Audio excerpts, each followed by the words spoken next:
The Power of Confidence and Self-Trust by Empower Audio. Introduction. Confidence isn't something you're born with. It's something you remember. For a long time, I thought confidence was about being fearless, about walking into a room and never doubting myself. But the more I tried to seem confident, the more disconnected I felt. It wasn't until I began to understand self-trust that everything shifted. Confidence isn't loud, it isn't perfect. Confidence is quiet, consistent, and built on the belief that I can handle what comes next. That's what this audiobook is about, learning to build real confidence, not the kind that depends on praise or control, but the kind that grows from within. Part 1: What confidence really is. For years I tried to earn confidence by doing more. I thought if I looked the part, achieved enough, or pushed harder, the feeling would follow. But confidence doesn't come from perfection, it comes from presence. Confidence is the ability to stay with yourself even when you feel uncertain. It's self-trust in motion, the knowledge that no matter what happens, you'll meet it with honesty and compassion. And self-trust is built in small moments. Every time you follow through on something you said you would do, every time you speak your truth instead of performing, every time you let yourself rest without guilt, your body learns, I can rely on myself. That's where real confidence begins. Part 2: The 5 Confidence Traps. 1. The Comparison Trap. Comparison used to rule my life. I'd scroll through my phone, see someone else's success, and instantly shrink. I forgot that what I was comparing was never real, it was a highlight reel. Our brains are wired for comparison, it's how we once stayed safe in groups. But today, comparison disconnects us from our own rhythm. Confidence fades when we measure our worth by someone else's timeline. Now, whenever I notice comparison creeping in, I pause and ask, what is this showing me that I desire for myself? Sometimes comparison is just longing in disguise, a reminder of what I care about. When I turn that envy into inspiration, I reclaim my power. Mantra: my worth is not measured in mirrors. I'm growing at my own pace. 2. The Perfectionism Illusion. For a long time, I thought perfection would make me safe. If I could just get it right, the work, the words, the timing, no one could criticize me. But perfectionism is really a fear of rejection dressed as ambition. It keeps us frozen, rewriting, revising, and never resting. Confidence doesn't come from flawlessness, it comes from flexibility. Each time I allow something to be good enough, I teach my nervous system that safety doesn't depend on control. Now, instead of chasing perfection, I focus on progress. I ask, what's one thing I can finish today, even imperfectly? And when I do, I feel freer, more alive. Mantra: perfection is not protection. I'm safe to be unfinished and still worthy of love. 3. The Validation Loop. There was a time when every decision I made depended on what others thought. I needed someone else to tell me I was good, smart, valuable. But the more I sought approval, the emptier I felt. Validation gives us a quick hit of relief. The brain releases dopamine, but it fades fast. True confidence comes from learning to give yourself the approval you seek. Now, before I share something, I check in with myself first. Do I like this? Does it feel true for me?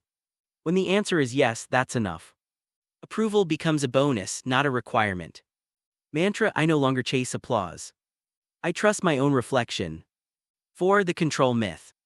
I used to think that if I could control everything, outcomes, timing, people, I'd finally feel confident. But control is just anxiety wearing armor. Confidence is not knowing that everything will go your way, it's trusting that you'll adapt when it doesn't. Letting go is hard because the brain loves predictability. But the more I've learned to breathe through uncertainty, the stronger I've become. Now I see that peace comes not from control, but from capacity.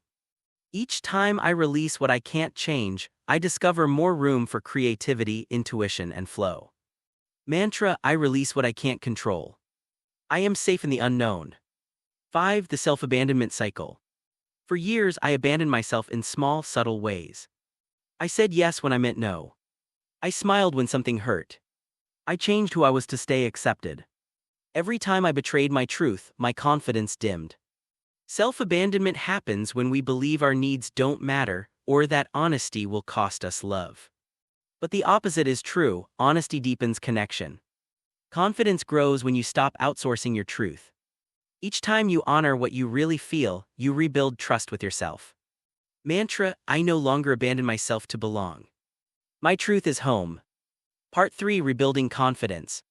Now that we've looked at what breaks confidence, let's talk about how to rebuild it. Confidence isn't a mindset, it's a relationship. And like any relationship, it thrives on consistency, care, and communication. Here how I continue to build mine. 1. Keep small promises to yourself. Every time I keep a promise, even something tiny like drinking water or finishing that one call, I strengthen my internal trust. Confidence isn't about grand gestures, it's about reliability. When your word to yourself becomes sacred, your self-esteem rises naturally. 2. Listen to your body. Your body is always talking. When I used to ignore mine, skipping meals, pushing through fatigue, pretending I wasn't anxious, my confidence collapsed. The body keeps score not of success but of safety. Now I pay attention. Tight shoulders mean tension. Shallow breath means fear. When I listen, I can respond with kindness, a stretch, a breath, a pause. Confidence begins in a regulated nervous system. 3. Practice rest as renewal. We've been taught that rest is earned. But confidence doesn't grow from depletion, it grows from restoration. When I allow myself to rest, truly rest, I feel more grounded, creative, and decisive. Rest reminds me that my value is not tied to output. It's tied to being alive, present, and well. 4. Celebrate progress, not perfection. We rarely stop to notice how far we've come. We move the goalpost forward and forget what we once prayed for. Now I make it a habit to acknowledge small wins, finishing something, speaking kindly to myself, showing up when I could have hidden. Each moment of acknowledgement fuels momentum. Confidence isn't built by reaching milestones. It's built by remembering them. 5. Surround yourself with safe people. Confidence is internal, but it's supported externally. Being around people who reflect your light instead of dimming it changes everything. I've learned to choose relationships where honesty and growth are welcome. When you surround yourself with people who see you clearly, self-trust becomes easier to sustain. Part 4: Living with Confidence. Confidence doesn't mean you'll never doubt yourself again. It means you'll know how to meet doubt without crumbling. When I feel fear now, I don't see it as a sign that something's wrong, it's proof I'm expanding. When I feel uncertain, I remember that uncertainty is the birthplace of growth. Real confidence is quiet courage. It's not about being the loudest in the room, it's about being the calmest.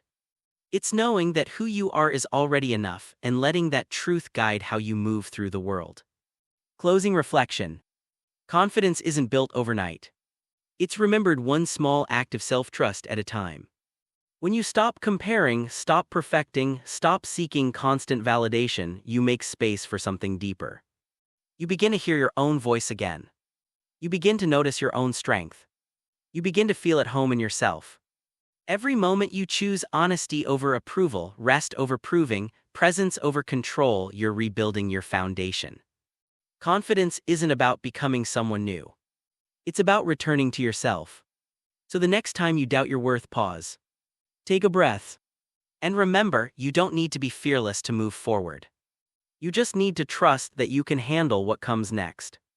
That's confidence. That's self-trust. And that's power.